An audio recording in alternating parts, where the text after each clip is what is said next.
In this video, I'm going to show you step by step on how to change the color of your candles on TradingView. So the first thing you need to do is just right click on the screen, then select settings. After you select on settings, select on symbol. Then here is it, you can change both the body and the wick or anything. Let's assume I want to change the bearish candle, that is the color green. Then if I want to change the body to blue, assuming I want to change to color blue, I'll just select the color blue, as you can see.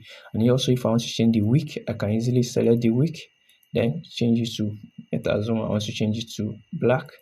You change the black, but I'll just leave it as color green. And then let us want to change the bearish candle to black. Let me change this to black. Then I can easily select it and then change it to black. As you can see, the bearish has turned to black.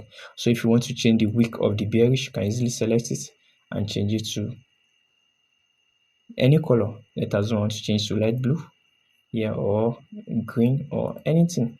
I'll just leave it as red, as it will match it very well. Even the borders, you can easily also change the borders. Let us want to change the border to same color blue. As you can see, it will run with it. Also, if I want to change the border of my bearish candle to black, as you can see, that's now synchronized very well. So yeah, that's it. Hope this was helpful. Please kindly like and subscribe to the channel. Thank you for watching.